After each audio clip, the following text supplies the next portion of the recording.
Welcome to the Seller Roundtable e-commerce coaching and business strategies with Andy Arnott and Amy Wees. Migla, I want to ask you a couple of things. If somebody's not quite ready to do the trip yet, how do they go about, like, what's their next step to get, to start getting into the Indian market? I know that, like, Amy and I teach this kind of like sourcing small on AliExpress and Alibaba. There's not really that type of setup where it's, really easy and smooth. Like you kind of talked about, how to get in touch, with manufacturers and suppliers and things like that. Any tips on, like, reaching out to these suppliers, forms of communication, maybe in India, like Skype, like things like that. Sampling, like, are people, would they get it over DHL? Like those kinds of things would be awesome. I'd love to hear any tips you have on that. Yeah. So if you want to start sourcing from India, I think one of the things that you want to consider, first of all, is identify the product category that you want to source. So if you're already manufacturing something in China, for example, and it's hit by tariffs, I mean, that's one reason to maybe consider sourcing that product from India. So, and there have been people that I know recently who've moved some of their production from India to China because of tariffs, and they're finding that it's more competitively priced, for certain categories. So I think that's the first thing that you want to do. Find out if your product category is manufactured in India and if it is more competitive in India than China, because you don't want to source a product that is not competitive in India, or if there are not a lot of suppliers for that product.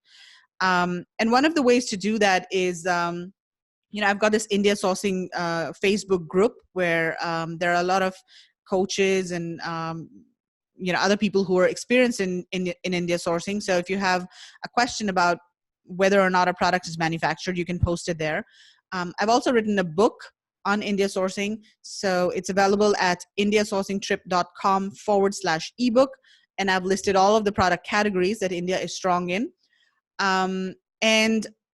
Other than that, you can just go and search on the supplier directories like Alibaba, Global Sources, India Mart, and just get a feel of whether or not that there are suppliers of that product from India.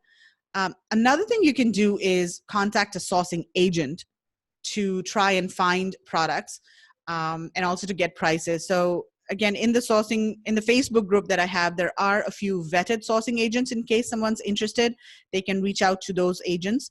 These are agents that cater to e-commerce sellers, because a lot of the agents don't want to do very small orders, and a lot of the e-commerce sellers, they want to start small.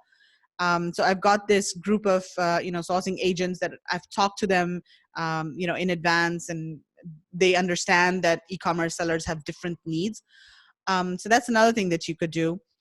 And in terms of communication, so, you'd reach out to suppliers via email first. That's the first thing. And WhatsApp is another form of communication that you would use. WeChat is not very commonly used, but WhatsApp is commonly used. So in India, what they would generally do is, maybe you have a discussion on WhatsApp about, your price or product or whatever. And then there's a follow-up email that formalizes things, and they say, oh, as per our discussion on WhatsApp, here's what we discussed, things like that. So yeah, email and WhatsApp, those are the two things. And then another thing I would say is just pick up the phone.